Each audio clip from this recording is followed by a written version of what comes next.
इस कुएं में जो माता है ना, तो माता स्नान करने के लिए आती है। यहाँ पर एक बालक इसके अंदर डूब गया था। दर्शन करने के लिए तो दूर दूर से लोग यहाँ माता के मंदिर में पहुँचते हैं, पर लेकिन जो जितने भी रहस्य हैं मंदिर के, तो सभी लोग नहीं जान पाते हैं। माँ चंद्रवली मंदिर है ना, तो इस पर एक मूवी भी बननी चाहिए थी वैसे। और कभी ज़मानों में माता के मंदिर में आने का रास्ता था इस घनघोर बांध के जंगलों के बीचों बीच। सबसे पहले आप सभी को मेरा प्यार भरा नमस्कार। कैसे हो आप सब? आशा उम्मीद करता हूं कि आप सभी अच्छे होंगे और मैं अच्छा हूं माँ चंद्रवली बाबा केदार के आशीर्वाद से। और दोस्तों, मेरा नाम है सूरज बिष्ट और आप लोगों का स्वागत है मेरे एक नए ब्लॉग में। माँ चंद्रवली पार्किंग से अपने ब्लॉग की शुरुआत कर रहा हूँ मैं, और शाम के 4 बजे से। और अगर माँ चंद्रवली पार्किंग में श्रद्धालुओं की बात करें तो धीरे धीरे करके श्रद्धालु भी कम होए जा रहे हैं। मतलब उस हिसाब से उतनी भीड़ नहीं हो रही है जैसे कि नवरात्रों में होती है। वैसे इन नवरात्रों में भी कुछ ज़्यादा भीड़ नहीं हुई। और जिन्होंने अभी तक मेरा यूट्यूब चैनल सब्सक्राइब नहीं किया है तो सब्सक्राइब कर दें और अपने दोस्तों के साथ ज़्यादा से ज़्यादा शेयर करें। तो आज आप लोगों को लेकर जा रहा हूँ भाई साहब। मैं ना आप लोगों को बताया था एक ब्लॉग में कि कुआँ दिखाऊँगा, तो आज तो आप लोगों को पक्का ही कुआँ दिखा के रहूँगा। तब तक आप लोग शेयर ज़रूर कर दें। और जो कुआँ है माता के मंदिर में, तो वहाँ है 7 कुएँ। तो 7 कुएँ एक साथ किसी को नज़र नहीं आते हैं। एक आदि लोगों को पता होंगे कि 1-2 ही कुएँ। बाकी जो मेन कुआँ है ना, वहाँ से माता का जो भोग बनता है या फिर मंदिर में कोई पुजारी जन खाना बनाते हैं, तो सारा पानी वहीं से जाता था। और आप लोग भी खुशनसीब हो और मैं भी बहुत ज़्यादा खुशनसीब हूँ भाई कि मैं लगातार ही माता के मंदिर में जा रहा हूँ। और आप लोग भी खुशनसीब हैं कि आप लोग मेरे ब्लॉग के माध्यम से माता के दर्शन डेली कर रहे हो आजकल। और कभी ज़मानों में माता के मंदिर में आने का रास्ता था इस घनघोर बांध के जंगलों के बीचों बीच। और हमारे गांव से वो रास्ता निकलता है और सीधे पहुंचता है चुरखेली के जस्ट बगल में। और माँ के मंदिर के अंदर चमड़े की चीज़ ले जाना वर्जित है भाई। तो किसी ने यही रास्ते पर अपनी बेल्ट उतार दी और मैं देख रहा हूँ तो ये बेल्ट कई दिनों से यहीं पर है भाई। तो मुझे लग रहा है कि रिचार्ज टाइम जिसकी ये बेल्ट है वो भूल गया। और अब सबसे पहले आप लोगों को लेकर जा रहा हूँ भाई मैं जिस कुएं की बात मैं कर रहा था। बड़ी मुश्किल से मुझे एक मिला है भाई। तो उस भाई को पता है कि कहाँ पर वो गुफा है। तो भाई देख सकते हैं, तो ये मेरे गांव के हैं। और जैसे पुजार गांव के पुजारियों की बारी लगती है ना, तो इसी तरह से हमारे गांव के जो लोग हैं तो उनकी बारी भी लगती है माता के नवरात्रों में। और जो हमारे गांव के पूर्वज रहे होंगे ना, तो वो माता के मंदिर में फूल लेकर आते थे भाई प्रत्येक दिन। पहुंच चुका हूँ मैं धर्मशाला में, तो ये रास्ता जा रहा है यहाँ से नीचे। और जो हमारे गांव के पूर्वज थे, तो ऐसा सुनने में आता है कि ये हमारे गांव में ही था। मतलब हमारे गांव के लोग देखते थे पहले मंदिर को, और बाद में हमारे गांव के लोगों ने पुजारियों को मंदिर सौंप दिया था, ऐसा सुनते हैं हम। और जो कुंजापुरी माता का मंदिर है, तो वहाँ के जो पुजारी हैं वो है भंडारी भाई, यानी कि राजपूत। तो उसी तरह से हमने भी होना था, पर लेकिन समय समय की बात है, उस टाइम क्या हुआ, कैसे हुआ, क्या नहीं हुआ, पुराने लोग जाने। और ये वाला रास्ता मिलता है सीधे भंगलवाड़ में, यानी कि ओड़ा वाले रास्ते पर। ये वाला रास्ता वैसे तो पूरा पक्का ही है, पर लेकिन इस पर जो कि मिट्टी वगैरह है, तो कई जगहों पर टूटा फूटा भी है। चलिए जी, पहुंच गए हैं हम सीधे कुआं में। और जो ये कुआं है ना, ऐसा वैसा कुआं नहीं है भाई। इस कुएं में जो माता है ना, तो माता स्नान करने के लिए आती है और आती थी, ऐसा सभी लोग कहते हैं। और आज मैं फर्स्ट टाइम उस कुएं में लेकर जा रहा हूँ।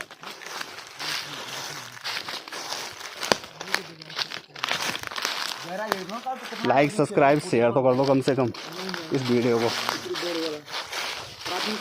ये लो भाई, ये है यहाँ का प्राचीन कुआं। ऐसा कुछ लोग कहते आए हैं कि जब यहाँ पर कई ज़मानों पर इस पर काफ़ी ज़्यादा पानी आता था। और अब देख सकते हैं, ऐसा लग रहा है जैसे कोई नारदाना टाइप का होता है ना, तो उसी तरह से है। और जिस कुएं की बात कर रहे थे पुजारी जी, यहाँ पर एक बालक इसके अंदर डूब गया था। फिर उसके बाद देवताओं ने बचा लिया था भाई। और यहाँ पर बाढ़ भी की हुई रहती है कई बार। जैसे बरसात के टाइम पर सावन भादों के महीने ना काफ़ी ज़्यादा पानी निकलता है यहाँ पर, तो इसलिए इसका जो पानी है तो पानी ऊपर निकल आता है। और जो माता का भोग लगता था पहले तो इसी पानी से लगा करता था। और अब देख सकते हैं कितने सारे पत्ते हैं, तो सारे पत्तों से ये कुआं बंद हो गया। यहाँ पर है देखो भाई कितना बड़ा पत्थर रख रखे, वो भी कोई भीड़ भड़ी रहा होंगे जिन्होंने इतना बड़ा पत्थर यहाँ पर रखा है। और ये पत्थर है, पत्थर के नीचे से एकदम खाली है वो। पहली बार देखा और आप लोगों को वो भी दिखाया भाई। दर्शन करने के लिए तो दूर दूर से लोग यहाँ माता के मंदिर में पहुँचते हैं, पर लेकिन जो जितने भी रहस्य हैं मंदिर के तो सभी लोग नहीं जान पाते हैं। तो इसलिए सोशल मीडिया के माध्यम से आप लोगों को मैं जो माता का मंदिर है, माता के जो मंदिर के रहस्य है, तो आज वो चीज़ें आप लोगों को दिखाता हूँ।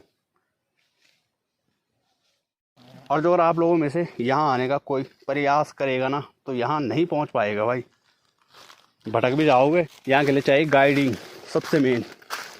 माँ चंद्रवली मंदिर है ना, तो इस पर एक मूवी बननी चाहिए थी वैसे, नहीं भाई?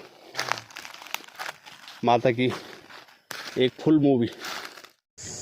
कुल मिलाकर बात ये है कि पहले इतनी व्यवस्थाएं नहीं थी और ना ही लोगों के पास इतने ज़्यादा साधन थे पाइप वूप के। तो इसलिए हर जगह लगभग ना 2-4 कुएँ तो होंगे ही होंगे पानी के।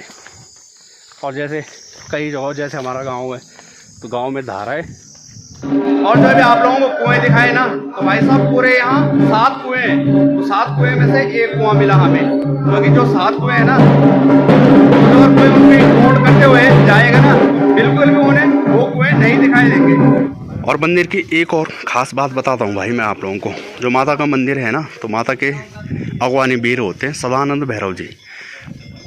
तो पहले जब हमारे गांव के लोगों के पास ज़्यादा गाय भैंसें हुआ करती थी तो फिर उनको छोड़ते थे जंगलों में चराने के लिए।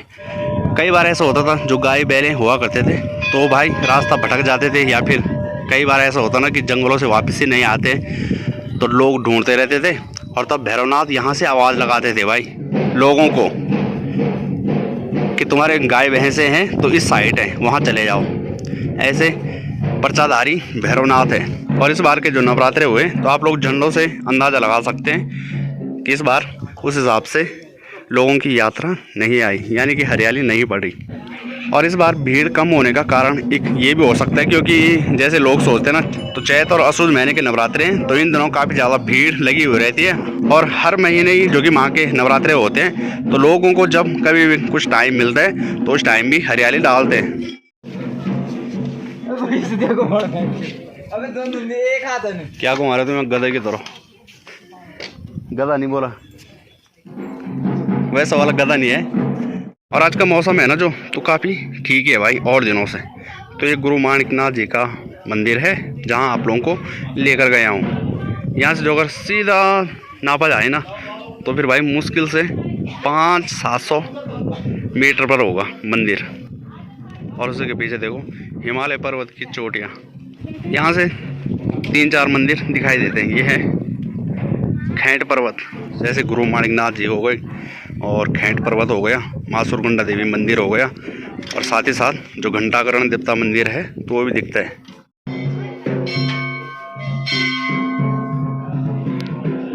ये है हमारे द्वारपाल भैरवनाथ सदानंद भैरव, और साथ ही साथ बजरंग बली भी।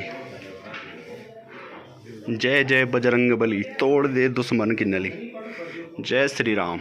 ये जो मंदिर है भाई ना तो यहाँ से लगभग काफ़ी सारे जो ज़िले होते हैं वो दिखाई देते हैं। बस उन लोगों को पता होना चाहिए कि हमारा गांव कहाँ पर है। ये मंदिर की परछाई देखो भाई एकदम चोटी पर देख रहे हैं तो ये सारे के सारे काणिकाल बौखाल साइड श्रीनगर वाला रूट यही वाला है। और यहाँ माता के मंदिर में आने की इजाज़त होनी चाहिए भाई, उसके बाद जाने का बिल्कुल मन नहीं करता है। और नवरात्रि में आप लोगों को बताया मैंने कि जो पुजारी हैं माता के पुजार गांव के तो सभी की बारी लगती है यहाँ। और अब जैसे नवरात्रि ख़त्म हो गए हैं, जो पुजारी होंगे ना माता के मंदिर में 10 दिन की बारियाँ लगती हैं माता के मंदिर में। और मंदिर में रहते हैं 2-3 माता के मंदिर में साफ़ सफाई वाले और एक प्रबंधक हो गए, और साथ ही साथ जो पुजारी रहते हैं। और बाकी आप लोगों को बताया ना जो माता के मुख्य पुजारी हैं वो हैं भट्ट, और जो सेमल्टी हैं तो जिस टाइम हरियाली पड़ती है चैत और अशूज के महीने उन्हीं दिनों आते हैं माता की हरियाली में पूजा पाठ करने के लिए। बाकी उनकी बारी नहीं लगती है, जो भट्ट हैं तो उन्हीं की बारी लगती है 10-10 दिन की।